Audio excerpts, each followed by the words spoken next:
Bonjour, bonjour à toutes et à tous. Donc effectivement, j'ai la lourde mission d'évoquer devant vous les technologies électriques et hybrides de Renault. Donc ça va nécessairement être un peu frustrant pour certains d'entre vous parce que je ne pourrai pas rentrer dans de nombreux détails techniques. Je crois que c'est pas vraiment propice ici pour aller dans un détail de nos technologies. Donc moi, je voudrais vous donner un aperçu un peu global et vous montrer comment Renault et plus globalement l'Alliance aborde aujourd'hui l'électrification. Et on l'aborde en fait en tant que pionnier, puisque vous le savez, on a introduit des véhicules électriques déjà depuis 2012. Et si maintenant tous les constructeurs se jettent dans cette course effrénée au développement des technologies électriques, je pense qu'on a largement démontré que nous avions pris un peu d'avance. Donc la question, c'est comment la conserver. Alors, je voudrais aborder le sujet sous plusieurs angles. D'abord, premièrement, qu'est-ce que les clients attendent? Et c'est quoi aujourd'hui finalement l'évolution de l'automobile dans notre société vue du client? Parce qu'on a tendance quand même toujours à parler des grands défis sociétaux. Je pense que vous en avez beaucoup entendu parler aujourd'hui, et on les connaît tous, bien sûr, le changement climatique, les ressources, etc. Mais fondamentalement, on fait des voitures pour des clients, on les fait pas pour se faire plaisir en tant qu'industriel. Donc qu'est-ce que les clients attendent aujourd'hui? Et comment est-ce qu'ils reçoivent et comment est-ce qu'ils perçoivent ces technologies? Puis ensuite, derrière, c'est quelles sont finalement les réponses en termes de produits? Donc on effectue une liste de spécifications qui permettent de répondre aux attentes du client. Donc quelles sont finalement les définitions en termes de produits et derrière les réponses ingénierie? Donc comment est-ce qu'on essaye de développer des technologies qui permettent de répondre à ces nouvelles attentes? Alors, d'abord, premièrement, l'industrie automobile internationale, notamment européenne, vit quand même un grand bouleversement depuis 5 ans, c'est la baisse du diesel. La baisse du diesel en Europe, qui est absolument considérable, qui a pris tout le monde de vitesse, tous les constructeurs de vitesse. Et globalement, vu de Renault, avant 2013, c'était assez simple. On avait une vision long terme sur l'électrique pur, et fondamentalement, le diesel était tellement bien installé qu'on pensait en fait qu'il y avait relativement peu de place vue du client pour acheter des véhicules hybrides. Parce que les véhicules hybrides, finalement, vous avez à la fois une batterie, vous avez un moteur électrique, vous avez un moteur thermique et vous avez un système de post-traitement. Donc c'est nécessairement un surcoût. Vu d'un constructeur généraliste comme Renault qui se doit de développer des technologies abordables par tout le monde, ça nous paraissait être finalement un défi trop important. Donc, pour nous, jusqu'en 2013, c'était simple, le diesel assurerait finalement la transition CO2 vers l'électrification totale, le pur électrique. Depuis, il y a quand même eu des gros changements. Donc, il y a eu une affaire, évidemment, que vous connaissez tous, avec le Dieselgate. Il y a eu donc la mise en place de nouveaux cycles d'homologation des véhicules, ce qu'on appelle le WLTP, le World Light Vehicle Test Procedure. Il y a des mesures d'émissions en conduite qui sont rendues obligatoires, les Real Driving Emissions. Il y a un grand nombre de villes qui se sont emparées du sujet et qui interdisent de facto aujourd'hui le diesel dans leurs centres urbains et qui limitent même l'accès à ces centres urbains à des véhicules très faiblement émissions, voire zéro émission.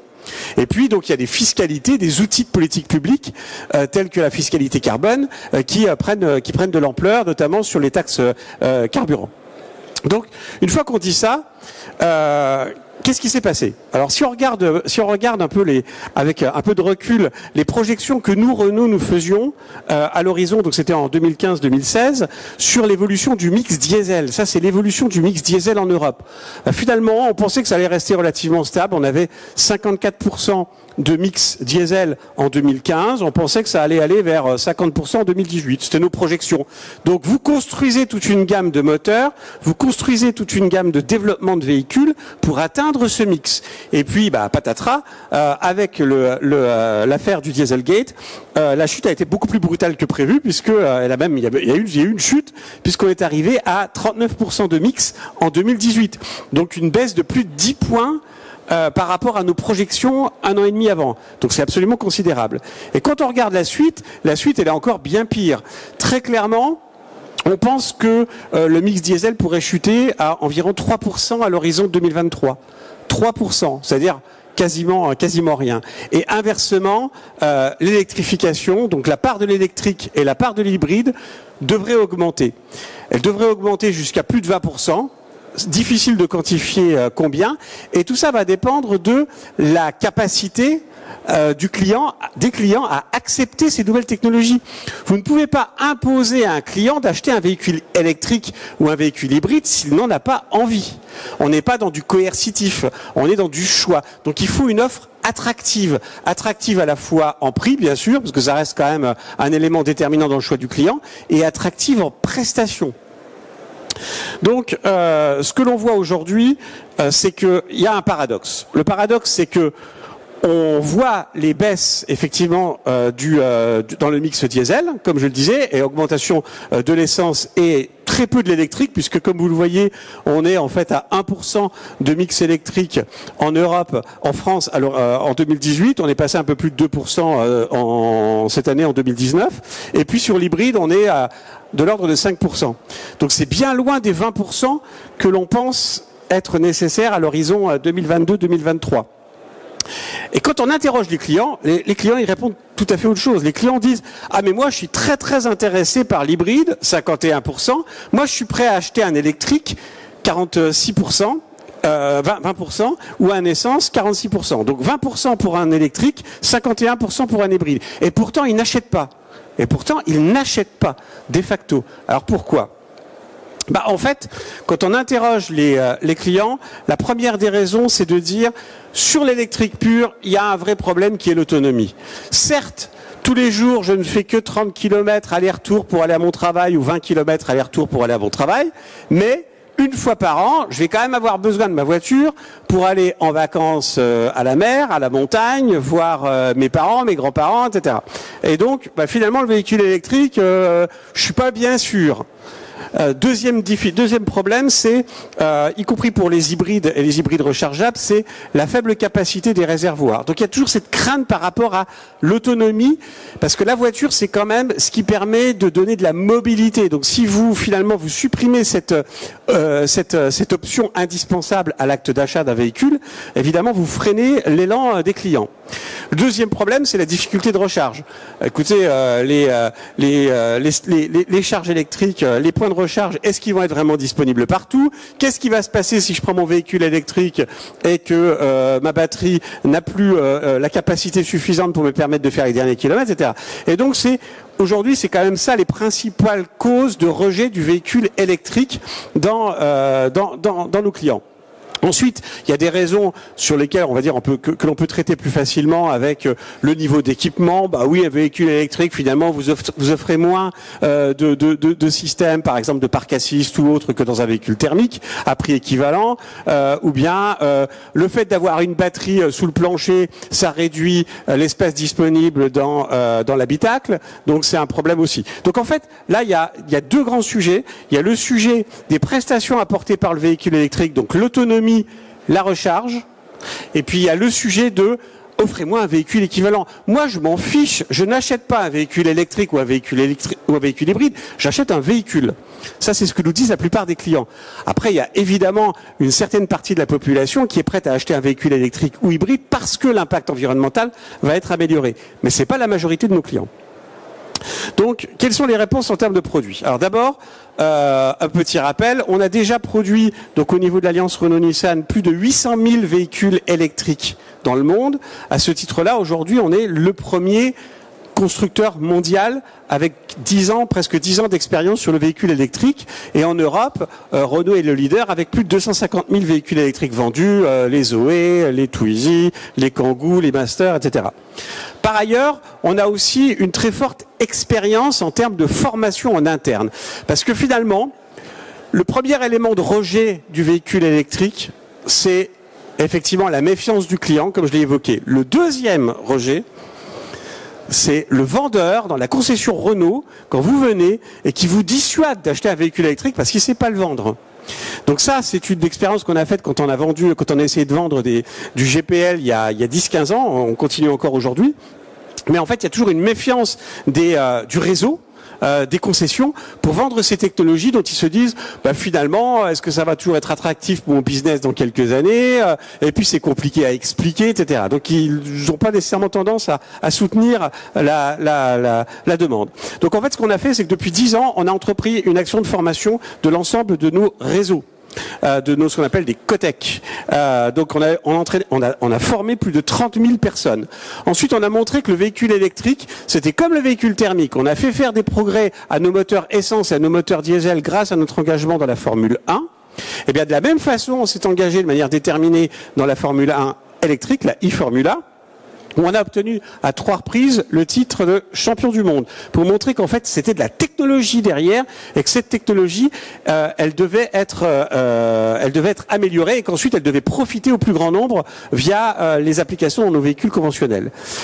Et puis il faut continuer à améliorer la satisfaction du client. Donc on a porté donc l'autonomie des véhicules électriques avec la nouvelle Zoé là qui est en train de sortir à 395 km sur le cycle dit WLTP. C'est un cycle qui est proche des usages réels, donc près de 400 km d'autonomie. Et nos clients semblent satisfaits puisqu'aujourd'hui, plus de 90% des clients de Zoé ou de nos véhicules électriques recommandent le véhicule. Alors, qu'est-ce qu'on va faire maintenant à l'avenir? Ça, c'est ce qu'on a fait dans le passé récent. On a formé, on a développé, on a introduit, on a été pionnier. Qu'est-ce qu'on fait maintenant pour continuer à l'être? Donc, on a annoncé d'ores et déjà 12 nouveaux modèles entre Renault, Nissan et Mitsubishi d'ici 2022. 12 nouveaux modèles. Et je peux vous dire que les équipes sont en train de bosser très dur sur le sujet pour y arriver. On a 100% des technologies électriques qui sont communes au niveau de l'alliance Renault-Nissan-Mitsubishi. Donc on s'est réparti les rôles. C'est ce que vous voyez dans le petit graphique qui est ici. Alors c'est parfois un petit peu compliqué, mais on s'est vraiment réparti les rôles entre l'électronique de puissance, les moteurs électriques, les technologies de batterie, les convertisseurs de puissance DC-DC, entre Renault, Nissan et Mitsubishi pour dégager le maximum de synergie et pour être sûr que chacun utilisera ces technologies. Parce que là aussi, il faut convaincre en interne.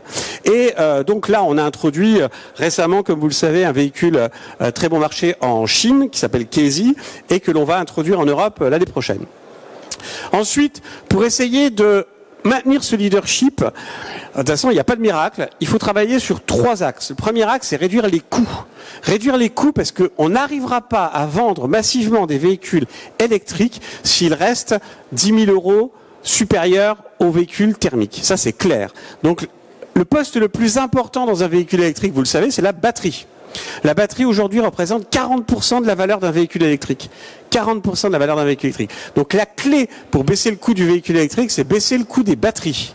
Donc nous, on est aujourd'hui, je pense, très bien placé déjà au niveau international. On a un objectif d'aller en dessous des $100 par kilowattheure à l'horizon 2022. Donc le $100 par kilowattheure sur le pack, on va l'atteindre et on espère bien être en dessous à l'horizon 2022. Je rappelle qu'une batterie de véhicule électrique, c'est, on va dire, entre 40 et 60 kilowattheures. Donc c'est 4 000 à 6 000 € quand même. Deuxième point, l'autonomie. L'autonomie, comme je vous l'ai dit, on passe aujourd'hui sur Zoé Neo, donc de l'ordre de 395 km en cycle WLTP, donc cycle proche de l'usage client réel. C'est pas l'ancien cycle dit NEDC. Donc on est aujourd'hui entre 300 et 400 km suivant nos produits, suivant nos véhicules. On va aller à 600 km d'autonomie à l'horizon 2022. Donc quand vous avez à proposer au client un véhicule qui aura 600 km d'autonomie, je pense que raisonnablement la question de la capacité du véhicule à vous fournir l'offre de mobilité dont vous avez besoin à un instant donné sera améliorée.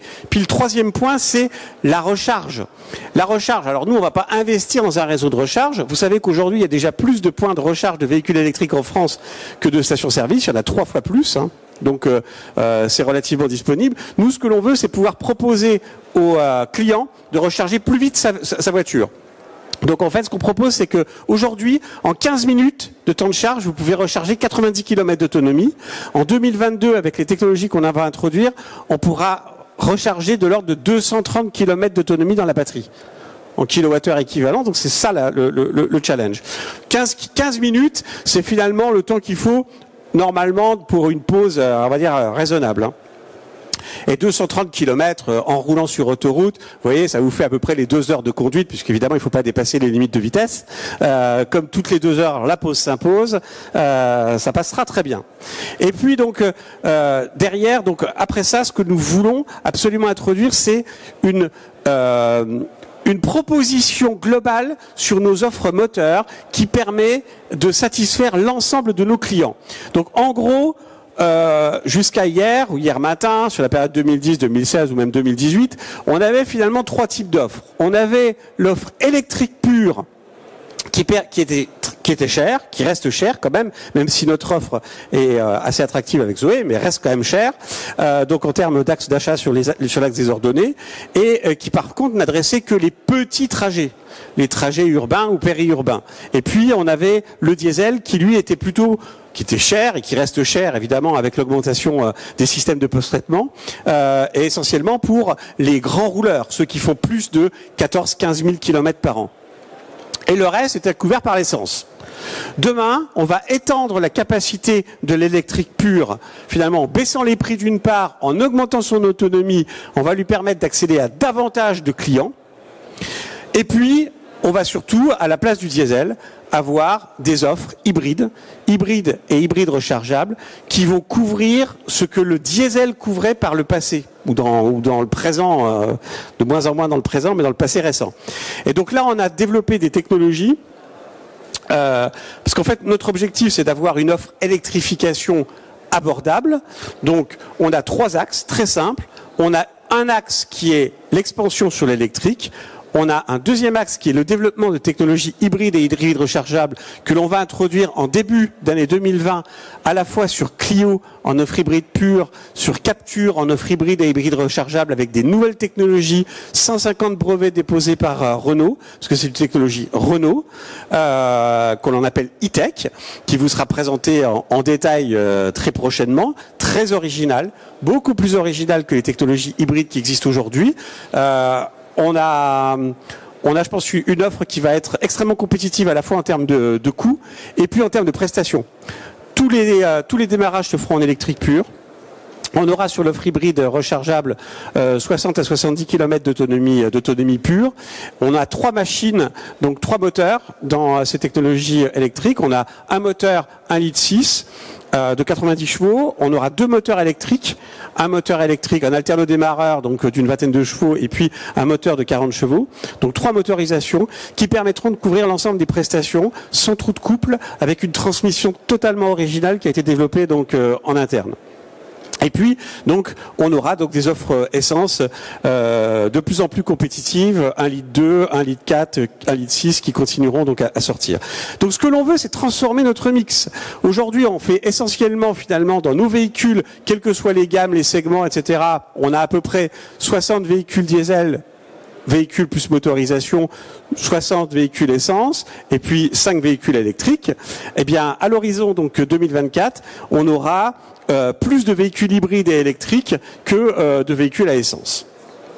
Donc c'est vraiment un changement total de paradigme pour l'industrie, parce que ça veut dire aussi modification complète de nos usines, de l'empreinte industrielle, nouvelle ligne de production. On a investi 1 milliard d'euros donc sur Douai et sur Cléon et sur Flins pour mettre en place ces nouvelles capacités qui sont en train de démarrer actuellement.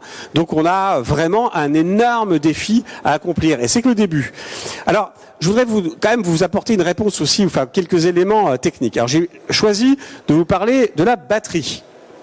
Alors la batterie, c'est un produit qui rassemble quand même beaucoup d'interrogations, à la fois puisque c'est elle qui permet d'assurer l'autonomie au véhicule grâce au kilowattheure, l'énergie embarquée et à la densité d'énergie embarquée, donc le packaging, le volume de la batterie en wattheure ou en kilowattheure par litre. C'est elle qui fait le prix de la voiture, comme je vous l'ai dit, 40% du prix de la voiture globalement. C'est elle qui permet d'assurer la durabilité donc du véhicule, donc le coût d'usage. La batterie, il faut qu'elle soit capable d'être rechargée très rapidement, donc avoir des propriétés particulières. Et puis en plus, il y a beaucoup de questions environnementales associées. Les matières premières, elles viennent d'où? Comment est-ce qu'on peut recycler la batterie? Les émissions de CO2 associées aux productions de batteries, responsabilité sociale et environnementale. Donc vraiment, la batterie, c'est quand même l'élément, je dirais, un peu structurant, fédérateur, interrogateur donc du véhicule électrique. Alors je vais prendre l'exemple du pack de Zoé, puisque finalement, on a 3 générations de Zoé. Première génération introduite en 2012 avec une batterie de 22 kWh qui faisait 280 kg. On a introduit une deuxième génération en 2016, 41 kWh, même packaging. On n'a pas changé la voiture, on n'a pas changé le casing de la batterie, simplement en changeant la chimie des cellules et en changeant l'ingénierie, le système de refroidissement à l'intérieur du pack de la batterie, on a quasiment doublé l'autonomie puisqu'on est passé de 22 kWh à 41 kWh et que globalement la densité d'énergie ou l'autonomie est proportionnelle à la densité d'énergie. Et puis donc la nouvelle Zoé que l'on introduit maintenant, toujours pareil, c'est le même pack de batterie que celui qui avait été introduit dans la première génération. Si vous avez une Zoé achetée en 2012, vous pouvez aller chez Renault et demander à changer votre batterie de 22 kWh par une batterie de 52 kWh. Donc 2,5 fois plus d'énergie. C'est ça le progrès qu'on a été capable, que nous avons été collectivement capables de réaliser en l'espace de 7 ans. En l'espace de 7 ans. Donc ça va très vite. Ça va très très vite. Et ça va continuer puisque nous on a une roadmap qui nous permettra finalement d'aborder 3 grands segments de véhicules et de couvrir tous les segments. C'est le segment supérieur, le premium avec de la recharge extrêmement rapide, avec des batteries qui permettront d'avoir 600, 700, 800 km d'autonomie. Le mainstream qui sera pour Monsieur Tout le Monde et puis des petits véhicules urbains adaptés aux nouvelles mobilités partagées. Que vous connaissez sans doute tous. Donc on a des roadmaps évidemment et on a des produits et des technologies derrière qui nous permettront d'atteindre les niveaux de performance attendus. Et donc je voudrais juste terminer simplement en vous disant que finalement en tant qu'ingénieur donc chez Renault, qu'est-ce qu'on a appris de ce qui s'est passé depuis quelques années? Premier apprentissage, c'est il faut rester humble. Hein. Restons humbles devant à la fois ce qui se passe dans la société et qui conduit à des changements brutaux dans nos développements technologiques. Et là aujourd'hui finalement, on voit que on a même probablement sous-estimé l'ampleur des nouvelles demandes finalement. Et de ce que ça pouvait entraîner en termes d'impact sur nos outils industriels, nos outils de développement, etc. Deuxièmement, il faut être bien conscient que les clients et les attentes clients peuvent changer extrêmement vite. Et donc, c'est aussi la prise de conscience pour un industriel, pour des industriels, de l'impact des organisations non gouvernementales, de la société civile, sur les choix des technologies à un moment donné, avec des évolutions qui peuvent être très différentes de celles que les prévisionnistes anticipaient au sein des cellules de stratégie des entreprises. Et puis, troisième point, c'est il faut apprendre en permanence et être finalement vigilant sur le fait que ces technologies-là, on ne peut pas les imposer aux clients. Il faut absolument faire preuve de pédagogie, d'éducation, à la fois en interne pour convaincre la direction générale à un moment donné qu'il faut aller dans cette direction, c'est ce qu'on a été amené à faire, pour convaincre nos concessions et finalement les personnes qui travaillent pour l'entreprise de promouvoir ces technologies aussi, de convaincre des ingénieurs qui travaillaient sur le diesel de venir travailler dans mes équipes. C'est ce que je passe mon temps à faire aujourd'hui. Hein. C'est pas toujours facile. Après, on transforme pas facilement un mécanicien pur et dur en électrotechnicien ou en chimiste, hein. Mais c'est pas le but. On a aussi besoin de mécaniciens et de beaucoup d'ailleurs dans toutes ces transmissions originales qu'on développe maintenant pour les véhicules électrifiés. Et donc, pour vous, ingénieurs et jeunes ingénieurs, c'est véritablement un défi extraordinaire qui vous attend, parce qu'en fait, vous allez devoir, si vous rejoignez un constructeur automobile, un équipementier, vous allez devoir accompagner cette mutation fondamentale de la mobilité. Et la mobilité, on en a besoin aujourd'hui, on va encore en avoir besoin demain, donc c'est un défi extraordinaire pour nous tous. Merci à vous, et puis je suis ravi évidemment de prendre quelques questions s'il y en a.